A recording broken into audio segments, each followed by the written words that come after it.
जय माता दी। तो हम दीदी दोनों बहनें मिलकर आज गाना गाएंगे। तो गाना क्या गाएंगे, तो एक भक्त रास्ता भटक गया था तो अपने देवी मैया से क्या बोल रहा है, देवी मैया हमको घर पहुंचा दो, भटक गया था। तो गाना के भाव अब बताते हैं हम कैसे भटक गया था। तो देवी मैया से मांग रहा है। तो हम गाना हम दोनों बहनें गाएंगे। तो आप सबको अच्छा लगा तो जय माता दी ज़रूर लिखना और ज़्यादा से ज़्यादा शेयर करना, वायरल करना हमारे दीदी दोनों बहनें के गाना। गीत बहुत प्यारा है, बहुत ही अच्छा देवी गीत है, तो फुल आवाज करके सुनिएगा। तो हम किसी के गाना उठाकर जो गाना गाए हैं हम दोनों बहनें, तो किसी के गाना उठाकर नहीं गाए हैं दोस्तों। हम अपना खुद का गाना बनाकर खुद को गाए हैं, क्योंकि हम जब पढ़ते थे तब का ये गाना है। तो हम आज दोनों बहनें गा रहे हैं। गाना है अभी यूट्यूब पे पड़ा नहीं है, तो आज हम दोनों गाए हैं। राधे राधे दोस्तों। तो चलते हैं अब गाना सुनाते हैं। घर पहुँचा दा मैया, घर पहुँचा दा, घर पहुँचा दा मैया, घर पहुँचा दा, पानिया पियाबै हम जरूर हो, घर पहुँचा दा देवी मैया, पानिया पियाबै हम जरूर हो, घर पहुँचा दा देवी मैया, घर पहुँचा दा मैया, घर पहुँचा दा, घर पहुँचा दा मैया, घर पहुँचा दा, पानिया पियाबै हम जरूर हो, घर पहुँचा दा देवी मैया, पानिया पियाबै हम जरूर हो, घर पहुँचा दा देवी मैया।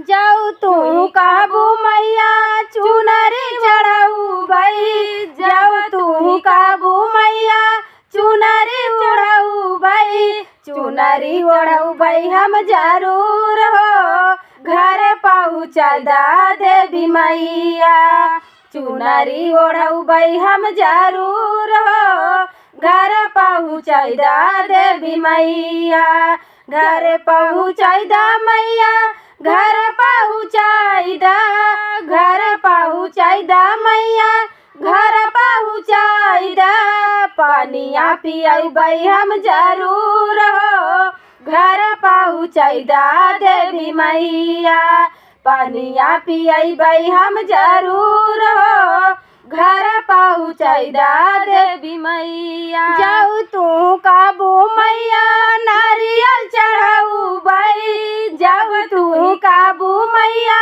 नारियल चढ़ाऊ भाई, नारियल चढ़ाऊ भाई हम जरूर हो, घर पहुँचा दा देवी मैया, नारियल चढ़ाऊ भाई हम जरूर हो, घर पहुँचा दा देवी मैया, घर पहुँचा दा मैया, घर पहुँचा दा, घर पहुँचा दा मैया, घर पहुँचा दा, पानिया पियाबै हम जरूर हो, घर पहुँचा दा देवी मैया, पानिया पियाबै हम जरूर हो, घर पहुँचा दा देवी मैया। जाऊ तू काबू मैया, जलवा चढ़ाऊ भाई, जाऊ तू काबू मैया, जलवा चढ़ाऊ भाई, जलवा चढ़ाई हम जरूर हो, घर पहुँचा दा देवी मैया,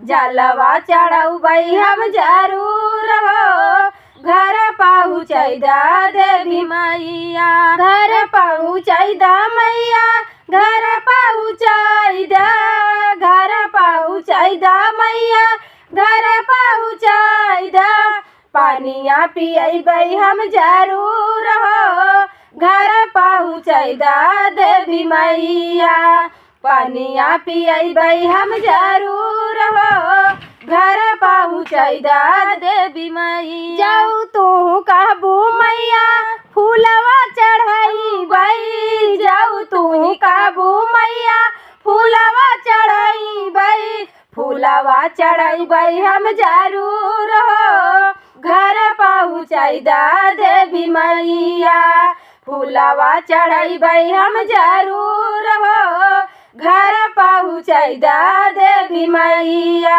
घर पहुँचा दा मैया, घर पहुँचा दा, घर पहुँचा पहुँचाई दा मैया घर पहुँचाई दा। पानिया पियाई हम जरूर हो घर पहुँचाई दा देवी मैया। पानिया पियाई हम जरूर हो घर पहुँचाई दा देवी मैया। जाऊ तू काबू मैया पेड़वा चढ़ाऊ बई। जाऊ तू काबू मैया पेड़वा चढ़ाऊ बई। पेड़वा चढ़ाऊ बई हम जरूर हो घर पहुँचाई दा देवी मैया। पेड़वा चढ़ाऊ बई हम जरूर हो घर पहुँचाई दा देवी मैया। घर पहुँचाई दा मैया घर पहुँचाई दा। घर पहुँचाई दा मैया घर पहुँचाई दा। पानिया पियाऊ बई हम जरूर हो घर पहुँचाई दा देवी मैया। पानिया पियाई हम जरूर हो घर पहुँचाई दा देवी। जाऊ तू काबू मैया हो मिया कराऊ बई। जाऊ तू काबू मैया हो मिया कराऊ बई। हो मिया कराऊ बई हम जरूर हो घर पहुँचाई दा देवी मैया। हो मिया कराऊ बई हम जरूर हो घर पहुँचाई दा देवी मैया। घर पहुँचाई दा मैया घर पहुँचाई दा। घर पहुँचाई दा मैया घर पहुँचाई दा। पानिया पियाऊ बई हम जरूर हो घर पहुँचाई दा देवी मैया। पानिया पियाऊ बई हम जरूर हो घर पहुँचाई दा देवी मैया। जाऊ तू काबू मैया अक्षता चढ़ाऊ बई। जाऊ तू काबू मैया अक्षता चढ़ाऊ बई। अक्षता चढ़ाऊ बई हम जरूर हो घर पहुँचाई दा देवी मैया। अक्षता चढ़ाऊ बई हम जरूर हो घर पहुँचाई दा देवी मैया। घर पहुँचाई दा मैया घर पहुँचाई दा। घर पहुँचाई दा मैया घर पहुँचाई दा। पानिया पियाऊ बई हम जरूर हो घर पहुँचाई दा देवी मैया। पानिया पियाई हम जरूर हो घर पहुँचाई दा देवी मैया। जय माता दी। बहुत ही सुंदर गीत था। आप सब